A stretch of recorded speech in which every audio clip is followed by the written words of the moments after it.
And we're going to talk today about the importance of marketing within the sustainability landscape. And to do that, I have two incredible panelists. I'd like to welcome Yazen. I mean, doesn't need any introduction to many of you. He's an agriculture industry expert who has developed and overseen a proven hybridization. Am I really loud, by the way? I sound very loud. You sure? Just checking. He's overseen a proven hybridization of large-scale organic farming, agritourism and retail here in the UAE.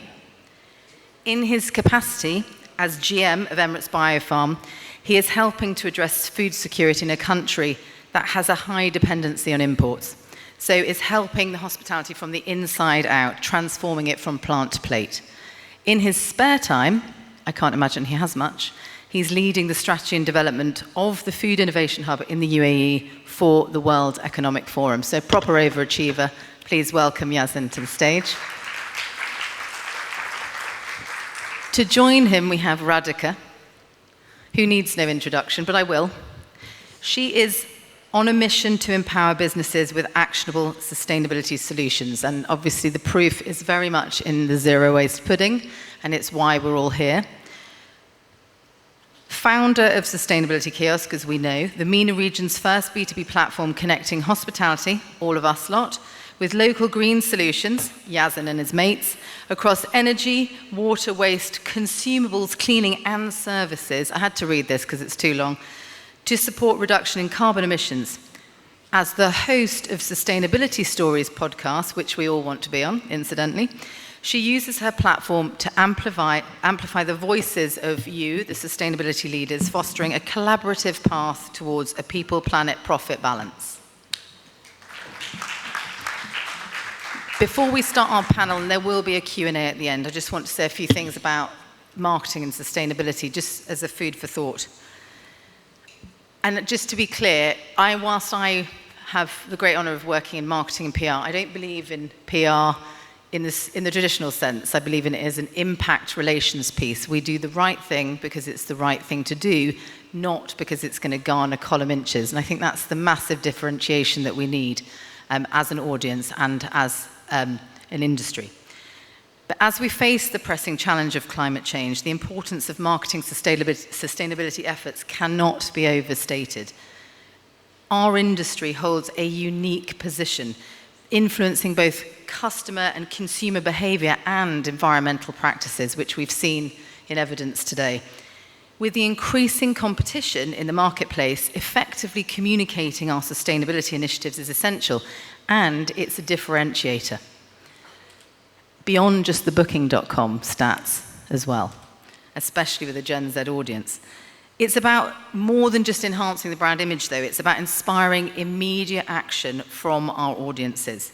And in today's world, consumers are not merely passive recipients of information. They are empowered to make choices that reflect their values.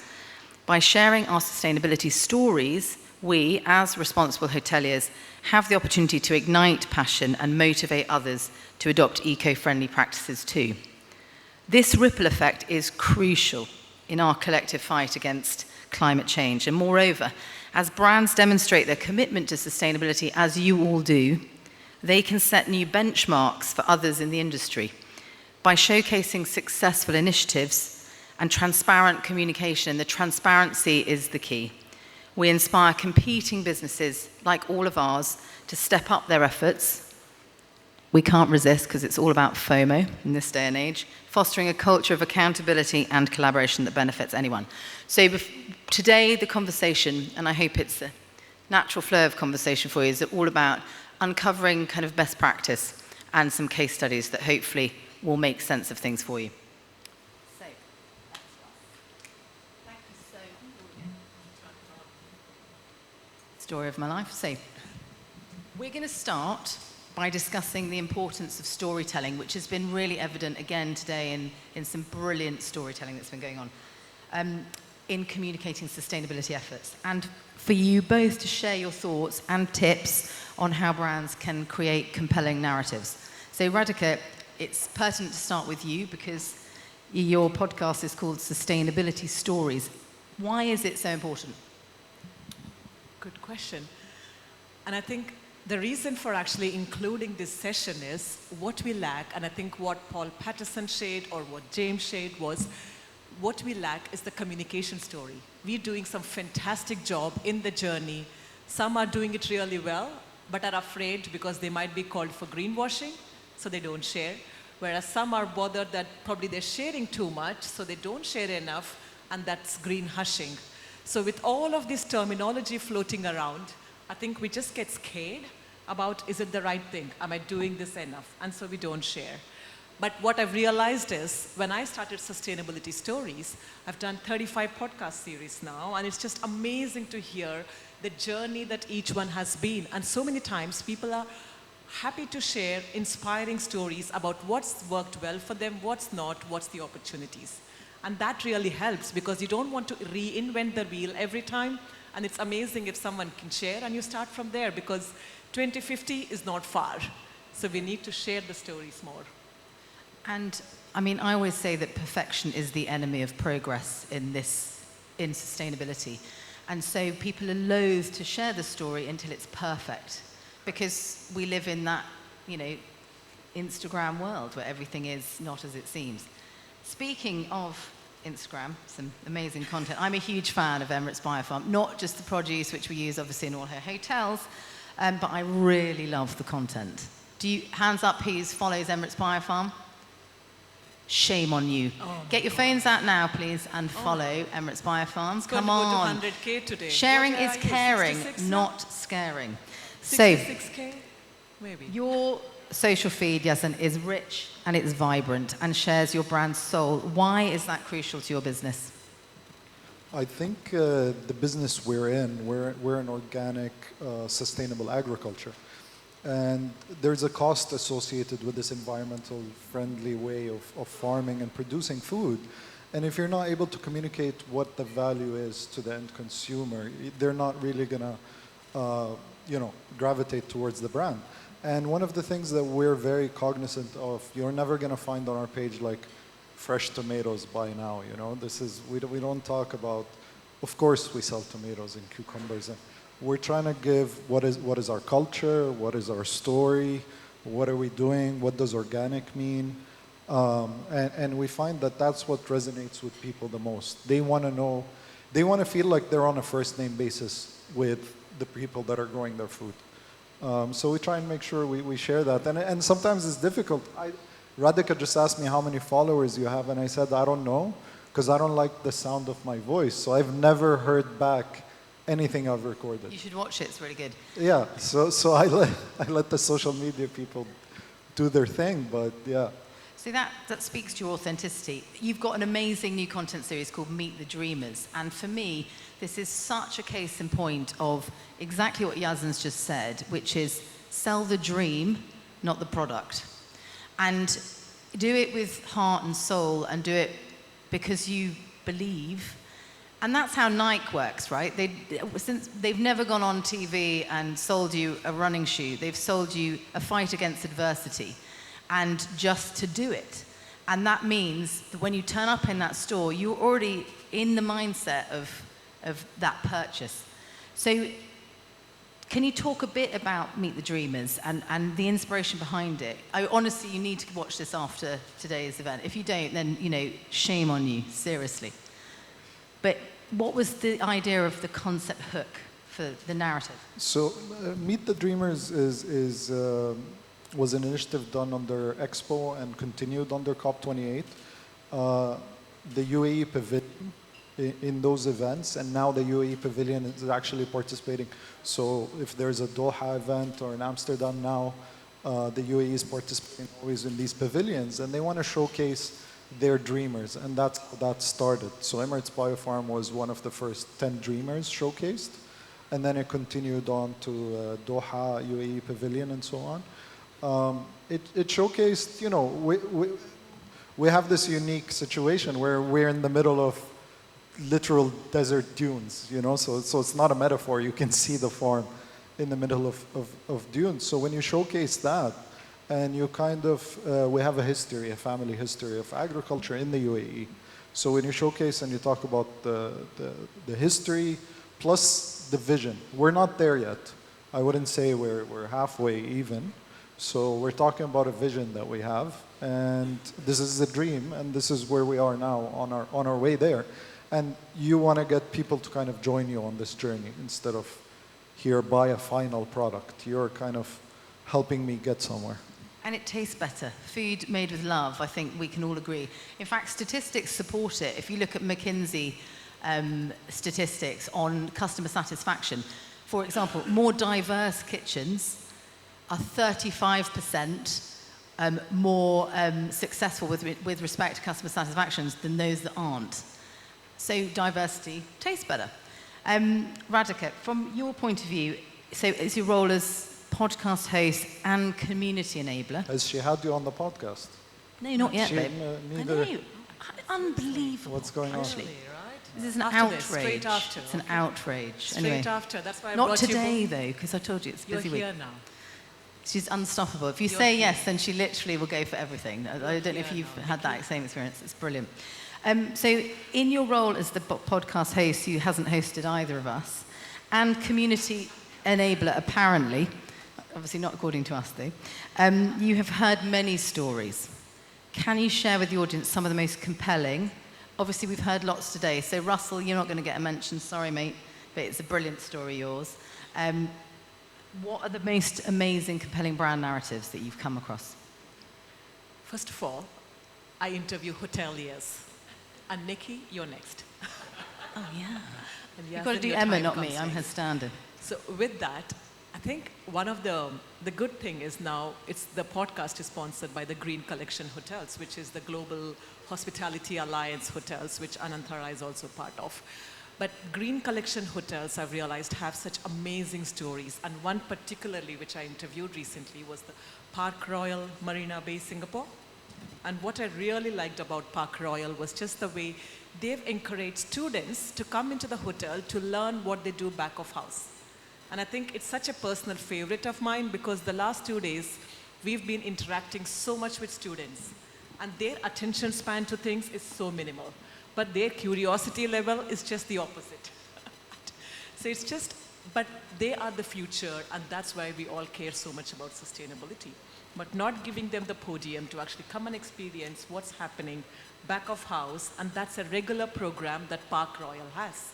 And that every month, the students from universities come, visit back of house, they do a full tour, they understand how does energy, water, waste work, they meet with the team, and they day in a life in a hotel with the students. And, you know, it's about relatability. The gentleman, I think it was Paul from Elevate Carbon, was talking about the fact that his 12-year-old daughter thought what we were banging on about was boring. And really, it is a lot of the time. So, which is why storytelling, the result's not boring, the passion's not boring. So let it be felt. Correct. I think that's the big thing, because it's cool to care. In my opinion, there should be more pop culture. If Taylor Swift turned around to all of those idiots who bought those extremely expensive tickets and said, stop wasting the food, imagine what would happen. It would be so much more powerful if people realized, were aware, and helped drive that awareness. Thinking of awareness, though, I'd love your thoughts on some of the amazing there are some incredible companies globally who do some brilliant things, and institutions. Can you kind of give us some examples that you can think of campaigns that really affect change? I think, look, marketeers drive the cultural change. There's no doubt. And we all need lots of marketeers to tell the climate story. Otherwise, sustainability gets too boring, too same, nobody wants to care. But I think, thinking about this question, one thing that stuck out for me, probably everybody agrees or not, is the best before date. I think the best before date works such a simple message, and all of us get it. It's a moment. All of us know best before means what. And the second thing, what really stood out for me, is the nutritional information. I know when something is too red or it's green. On every food label that you buy, not so much here, but say in the UK, every food label you buy has the nutritional guidance in terms of what's red and what's green. I think we just need to start doing that more so with all things sustainability, because then you actually know what works and what doesn't, what's higher carbon footprint versus a lower carbon footprint. We need more labeling, and a movement for that would be nice. So I think I'm not going to say one particular campaign, but the entire moment around the food labeling was amazing. Yeah. And Yazen, for you, I mean, obviously you've done a lot of work. You work for the World Economic Forum, and you've done a lot of work with government.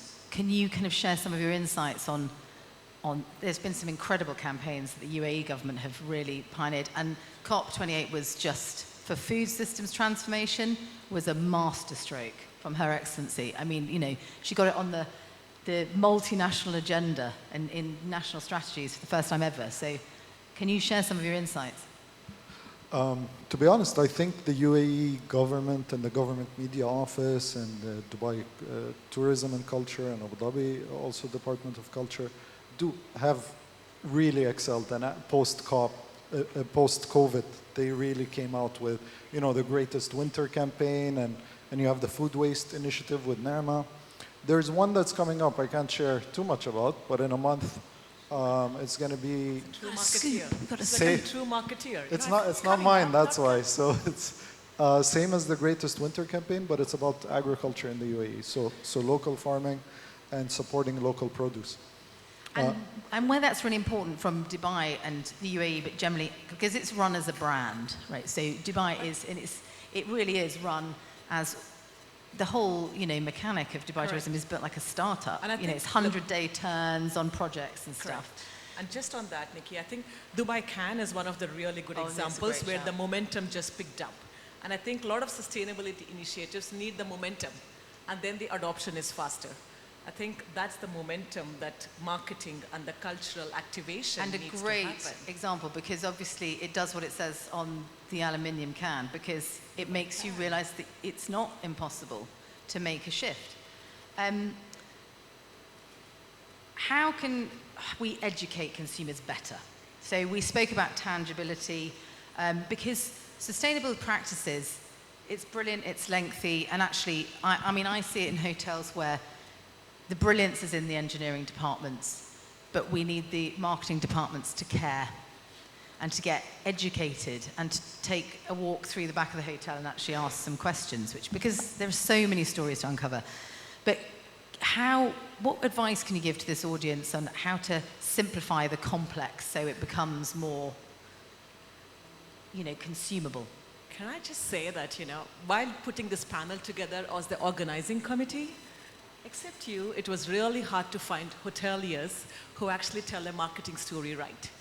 And I think there's a clear knowledge gap there. So if you ask me, I think first of all, can anyone put their hands up to say their hotel does marketing well? Oh, hang on, that's mean. Please. Okay, apart from Hilton... don't record this. I didn't say any of this, by the way. It's a preemptive strike against litigation. This is Radhika said that, not me. And I'm just sorry for that. No, I'm joking. Sorry for taking I think they do brilliant marketing. I think it's about, but I think people are scared to say things because of the greenwashing piece. And actually, let's talk about that. How do you navigate it? I think authenticity and transparency are the key driver, because marketing builds trust. And if you don't have authenticity and transparency behind your mechanics, quote your numbers, quote evidence, give enough proof of why you're doing it. And commit to goals, transparently, science-based targets. And be available when people want to approach you for questions. And that actually builds trust. And trust is equivalent to bookings. Trust is equivalent to more heads on beds. But we don't seem to connect it, and there is a huge disconnect happening when it comes, I believe. Yeah. Yazen? In my industry, certifications play a big role. So I'm in the organic industry, and the organic industry is not that old. In the 90s, it was kind of formalized in the US. To answer for, as you mentioned, maybe somebody's doing something and claiming pesticide-free, and somebody else is doing it in a different way or not as good and still claiming the same thing.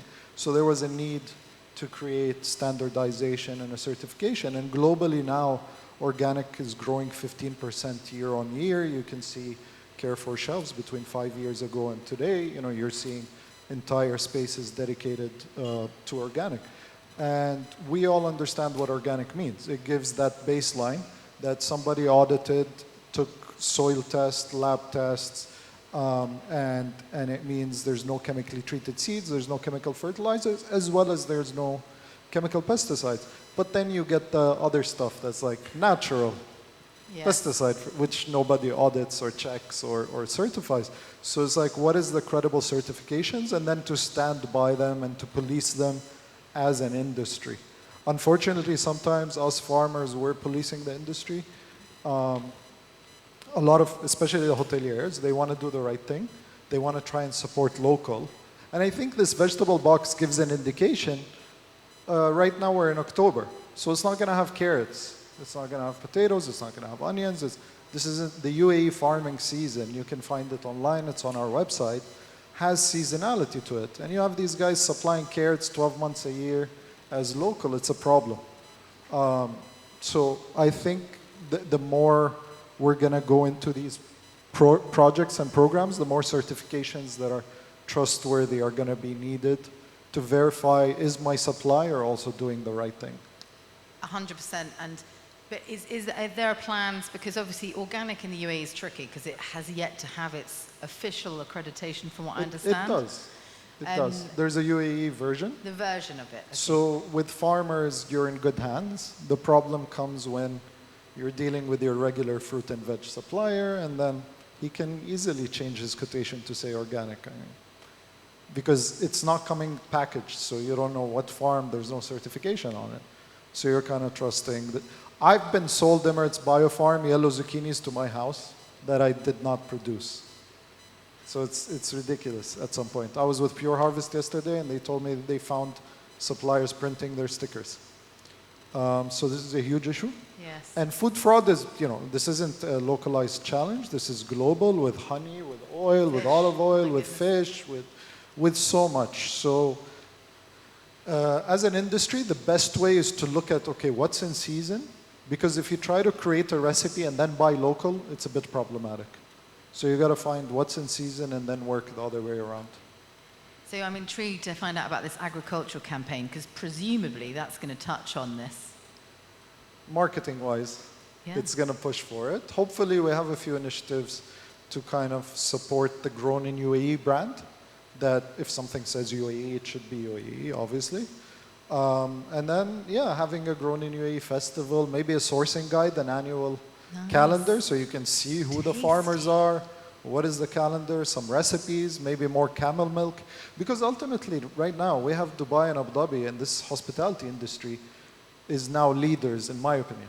So when we're serving avocado and acai and almond milk, it's not because it's cheap. You guys didn't find these all. Somebody told you need to have this on your. And usually it's an agriculture industrial group from a foreign country. So where's our local dates? Where's our camel milk? Where's our local honey? We need to push and change recipes and menus so that we can be sustainable with our menus, because we don't build our houses from wood, we build from concrete, because we're not in Europe. So if you have breakfast as avocados and the same as California, you're never going to have a sustainable food system. Well, it's good that so much progress has been made. There's so much more to do. So let's talk about trends in marketing, or sustainable marketing was what I was going to say, but actually it's just marketing generally. What can people use? What tricks and tips can they leverage and be aware of to stay relevant in the industry? I think branding is the first trick. I think the way we stand out is so important. Like, I look at Yazen's picture. I'm sure you've seen it in Spinneys. Every Spinneys has Yazen doing his gladiator scene. But even otherwise, this one, it just shows that he's in the farm. We know the poster Radhika's got on her wall. He's in the farm. It talks Carrefour as well. Carrefour as well. Carrefour as well, okay. All the supermarkets, can I say? Okay, not. I think it's a branding image, right? I think a lot of sustainability initiatives, we don't actually brand it well. We don't brand it with the SDGs. We know what the SDGs are. It requires a bit of learning of why we are doing it, being a bit passionate about what does this mean. And I think there's lots of toolkits out there. There's lots of all of these resources available. And you just have to take a bit more and actually take it. I think I give credit to myself too. I look like a podcast host here. Yes, you do. Thank you. And that's the influencer there. Well, no. The influencer thing is really important though, because, not just the weird ones who just purely take pictures and nothing, the ones in front of the Burj Al Arab. I mean, honestly, if you ever want to do something really fun, sit there and watch that. It's influencers in the wild. It's absolutely brilliant.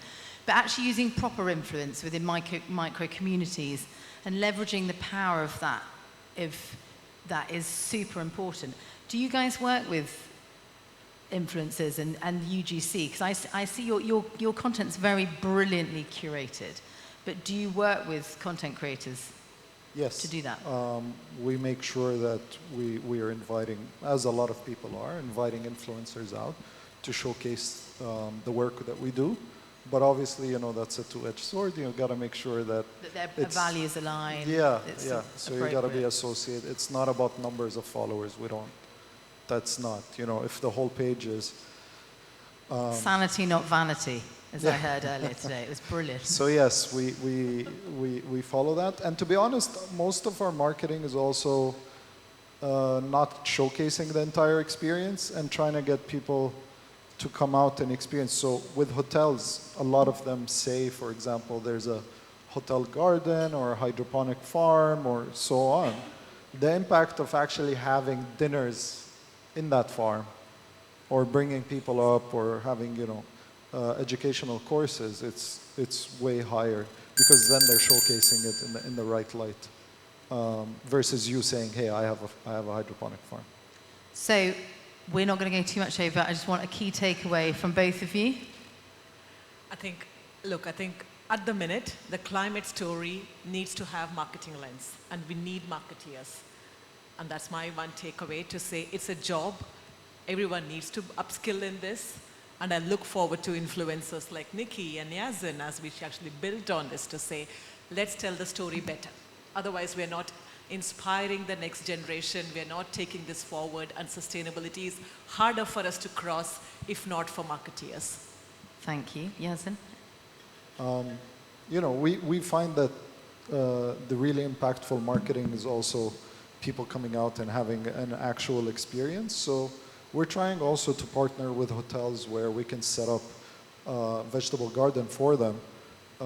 Because with organic and soil-based agriculture, you can have so much more than a few crops so that people can interact with it.